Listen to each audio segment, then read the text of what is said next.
जय हिंद स्टूडेंट। इस वीडियो में हम संस्कृत का 70 अंक पक्का करने वाले हैं, वो भी 100% गारंटी के साथ। मैं 100% गारंटी देता हूं, यदि आप वीडियो को पूरा देख लेते हो तो इसमें आपका 70 अंक पक्का होना ही होना है। वीडियो को अंत तक देखिएगा। वीडियो पसंद आए तो वीडियो को लाइक और चैनल को सब्सक्राइब जरूर कीजिएगा, ठीक है। वीडियो को स्टार्ट करने से पहले मैं बता दूं कि आपका जो संस्कृत का पेपर होगा उसमें टोटल 18 प्रश्न पूछे जाएंगे, ठीक है।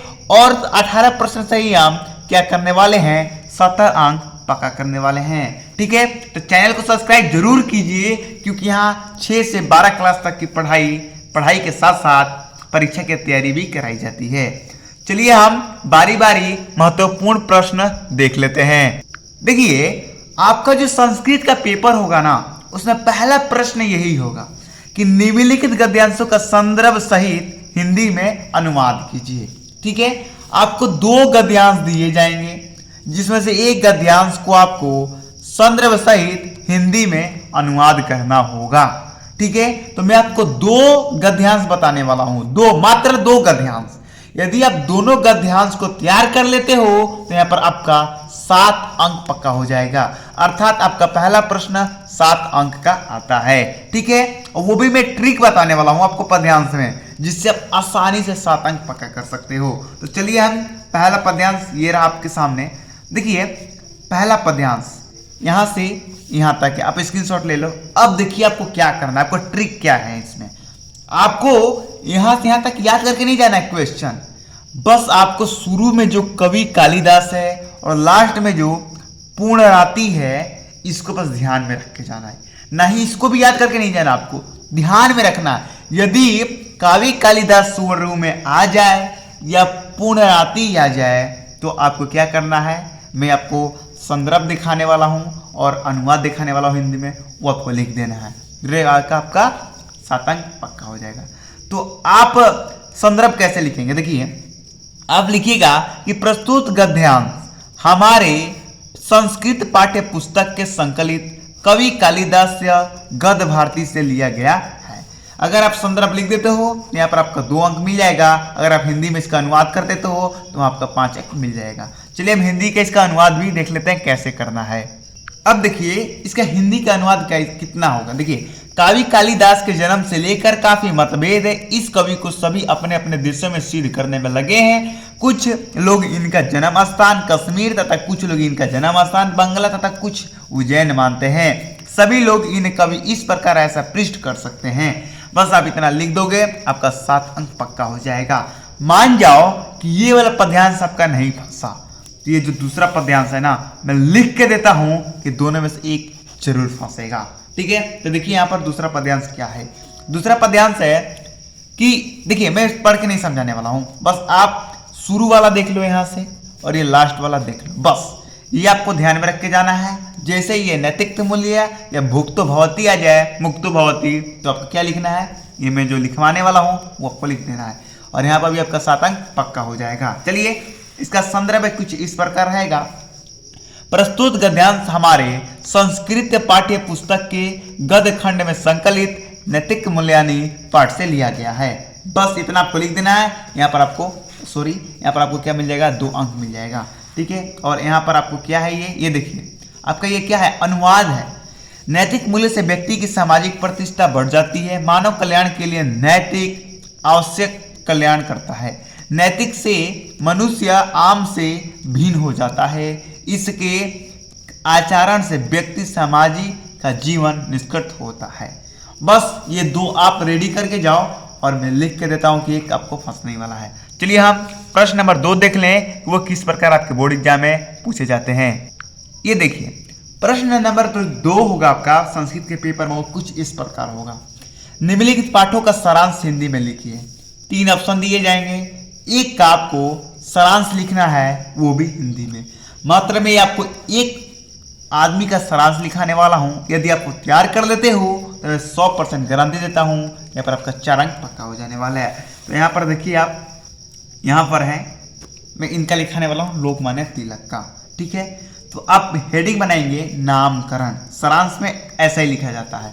लिखिएगा नामकरण में कि भारतीय स्वतंत्रता संग्राम में सेना अग्रत है। इनका नाम बालक तथा पिता का नाम गंगाधर, यंश का नाम लोकमान्य और वंश का नाम तिलक है। इस प्रकार इनका पूरा नाम लोकमान्य बाल गंगाधर तिलक हुआ। ठीक है, फिर आप दूसरा हेडिंग बनेगा जन्म माता पिता। तिलक जी का जन्म 1913 में आषाढ़ मास के दिन रतनगिरी जिले के चिरबल नामक गांव में हुआ था। इनका पिता का नाम गंगाधर तथा माता का नाम प्रतिबाई था। इनकी माता एक धार्मिक स्वभाव की महिला थी। और मैं आपको बात बता दूं एक, यदि आपको ये भी नहीं मालूम है कि परीक्षा में किस प्रकार हमें लिखना है, तो मैं उसका एक वीडियो ला दूंगा। आपको कमेंट में यस लिखकर कमेंट करना है। अगर 20 लड़के यस लिखकर कमेंट करते हैं तो मैं वो भी वीडियो ला दूंगा कि आपको पेपर में कैसे लिखना है। ठीक है। तीसरा टॉपिक बनेगा स्वतंत्रता संग्राम। तिलक जी ने हमें स्वतंत्रता का पाठ पढ़ाया। उनका कहना था कि स्वतंत्रता हमारा अधिकार है, इसे हासिल करने के लिए हमें संघर्ष भी करना पड़े तो हमें करना चाहिए। ठीक है, तो बस इतना आप लिख देना सारांश लोकमान्य तिलक का, और 100% गारंटी है कि आपका 4 अंक मिल जाने वाला है। चलिए हम अब देख लेते हैं कि प्रश्न नंबर जो 3 होगा वो किस प्रकार होगा। देखिए, जो आपका प्रश्न नंबर 3 होगा कुछ इस प्रकार होगा। निम्नलिखित पद्यांशों की संदर्भ सहित हिंदी में व्याख्या कीजिए। पहला प्रश्न में आपका गद्यांश पूछा जाता था और तीसरा प्रश्न में आपका पद्यांश पूछा जाएगा। ठीक है, तो 2 पद्यांश दे देगा, जिसमें से एक पद्यांश को आपको संदर्भ सहित हिंदी में व्याख्या करना होगा। मैं आपको मात्र दो पद्यांश बताने वाला हूं। यदि आप दोनों को तैयार कर लेते हो तो मैं फुल गारंटी देता हूं कि इसमें भी आपका 7 अंक मिल जाने वाला है। ठीक है, तो ये देखिए आपका पहला पद्यांश है कि प्रत्यतीर्णी रत्नगिरी जलमन सुवास्त्रीम मूढ़े पाषाण खंडेशु रतन संज्ञा विदयते। तो आपको यहाँ पर ये याद करके नहीं जाना है, आपको पहला वाला अक्षर याद करके जाना है, जैसे कि मैंने आपको शुरू में ही बता दिया है। तो आप संदर्भ कैसे लिखेंगे, इसका व्याख्या कैसे करेंगे वो देखिए ये 2012, 2017, 2019, 2020 में पूछा जा चुका है। ठीक है, तो संदर्भ आप देखिए किस तरह लिखेंगे। प्रस्तुत पद्यांश हमारी संस्कृत पाठ्य पुस्तक के गद्य खंड में संकलित सुक्ति सुधा पाठ से लिया गया है। बस उसके बाद आगे लिखिएगा आप व्याख्या में देखिए इस प्रकार लिखिएगा। पृथ्वी पर जल, अन्न और सत्य वचन एक श्रेष्ठ पदार्थ है। मूर्ख लोगों ने पत्थर को रतन नाम दे दिया है। जल, अन्न और सत्य वचन ही पूरी संसार का कल्याण हेतु है। ठीक है, और देखिए यहाँ पर दूसरा जो है प्रश्न कुछ इस प्रकार होगा। दूसरा पद्यांश सर्व पर्वत दुख स्वर मातस्य सुखम एतादिगित समासेन लक्षण सुख दुखियो। आपको बस यही याद करके जाना है, ये वाला अक्षर, बस अक्षर देखे आपको ये लिखना कर देना है चालू। जो यहाँ पर मैंने इसका संदर्भ और यहाँ पर मैंने इसका व्याख्या लिख के रखा है। मैं बहुत जल्दी लिखा हूँ इसलिए मेरा राइटिंग खराब हो गया है, तो उसके लिए दिल से सॉरी। संदर्भ प्रस्तुत पद्यांश हमारे संस्कृत पाठ्य पुस्तक के पद खंड में संकलित सुक्ति सुधा से लिया गया है। व्याख्या मनु का कथन है कि जो दूसरे के अधीन है वह सब दुख है, जो अपने अधीन है वह सब सुख है। इसे संक्षेप में दुख सुख का लक्षण समझना चाहिए। ठीक है, तो हमने 1 प्रश्न, 2 प्रश्न, 3 प्रश्न देख लिया, अर्थात हमने यहाँ से आपके 7 14 और 14 4 18 अंक पक्का कर लिए। चलिए आप प्रश्न नंबर 4 भी देख लेते हैं। आपके बोर्ड एग्जाम में प्रश्न नंबर 4 किस प्रकार होगा। प्रश्न नंबर 4 कुछ इस प्रकार होगा। प्रश्न नंबर 4 में बोलेगा कि निम्नलिखित सूक्तियों की संदर्भ सहित हिंदी में व्याख्या कीजिए। सूक्ति आपको मिलेगा 2, एक सूक्ति का आपको संदर्भ सहित हिंदी में व्याख्या करना होगा। ठीक है, तो मात्र मैं आपको एक सूक्ति बताने वाला हूं, जिसे आप कंप्लीट कर लेते हो तो वही सूक्ति आएगा जो आपकी स्क्रीन पर अभी दिख रहा होगा। ये बहुत ही ज़्यादा इंपॉर्टेंट सूक्ति है, क्योंकि ये हर साल पूछा गया है और इस साल भी 100% गारंटी पूछा जा सकता है। ठीक है, और मैं इसके लिए एक और वीडियो लाऊंगा जिसमें और 2 सूक्ति बताऊंगा, लेकिन ये बहुत ज़्यादा इंपॉर्टेंट है, बहुत ही ज़्यादा इंपॉर्टेंट। तो इसे भी आप तैयार कर दो, और जो मैं 2 सूक्ति और बताऊंगा उसे भी आप तैयार कर देना। तो ज़्यादा आशा इसका है, बहुत ज़्यादा आशा है, 99% इसका आशा है आने का। 1% नहीं है तो 1% अगली वीडियो में क्लियर हो जाने वाला है। ठीक है, पार्ट 2 भी आएगा इस वीडियो का। देखिए ये यहाँ पर ये वाला अक्षर आपको याद करके जाना एग्जाम में, और कुछ नहीं। आप संदर्भ इस प्रकार लिखिएगा, प्रस्तुत सूक्ति हमारे संस्कृत पाठ्य पुस्तक के खंड कांड में संकलित शक्ति सुधा से लिया गया है। और इसके बाद आप व्याख्या यहाँ पर इस प्रकार कर दीजिएगा।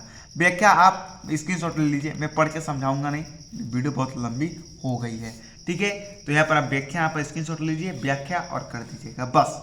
अब प्रश्न नंबर जो 5 है उसके लिए मैं स्पेशल वीडियो लाने वाला हूँ, क्योंकि जो प्रश्न नंबर 5 है उसमें बहुत ज़्यादा इंपॉर्टेंट क्वेश्चन है और उसके लिए एक वीडियो लाना अनिवार्य है। अगर इसी वीडियो में ये बताने लगा ना तो कम से कम वीडियो 2 घंटा का हो जाएगा। तो ठीक है, तो अगर 2 घंटा का वीडियो में आप बोर हो जाओगे, इसलिए मैं इसका 10 मिनट का वीडियो लाऊंगा, जिससे आप देखकर इसका अंक पक्का कर लेना, ठीक है। अब देखिए प्रश्न नंबर 6 किस प्रकार होगा आपके बोर्ड एग्जाम में। प्रश्न नंबर 6 में बोलेगा कि निम्नलिखित पात्रों का चरित्र चित्रण हिंदी में लिखिए। देखिए 3 आपको पात्र मिलेंगे जिसमें से एक का चरित्र चित्रण करना है। तो मात्र में एक आपको पात्र दिखाऊंगा चरित्र चित्रण करके, यदि आप देख लेते हो तो यहाँ पर भी आपका 4 अंक पक्का हो जाने वाला। चलिए अब देख लेते हैं। मैं महात्मा गांधी का ही बस बताने वाला हूँ आपका चरित्र चित्रण। देखिए आप चरित्र चित्रण कैसे लिखेंगे, परिचय पहले हेडिंग बनाइएगा, फिर लिखिएगा कि महात्मा गांधी का पूरा नाम मोहनदास करमचंद गांधी था। इनका जन्म 2 अक्टूबर 1959 में गुजरात के पोरबंदर गांव में हुआ था। इनके पिता का नाम करमचंद्र गांधी तथा माता का नाम पुतलीबाई है। इनकी माता एक धार्मिक स्वभाव की महिला थी। इतना लिखने के बाद आप दूसरा हेडिंग बनाइएगा सत्यवादी। देखिए चरित्र चित्रण का अर्थ होता है गुण। आपका गुण क्या है? पढ़ाई करना, अच्छा कर्म करना, माता पिता का सेवा करना। तो वही महात्मा गांधी का भी चरित्र चित्रण आपको बताना है। तो सत्यवादी इनमें अंदर था।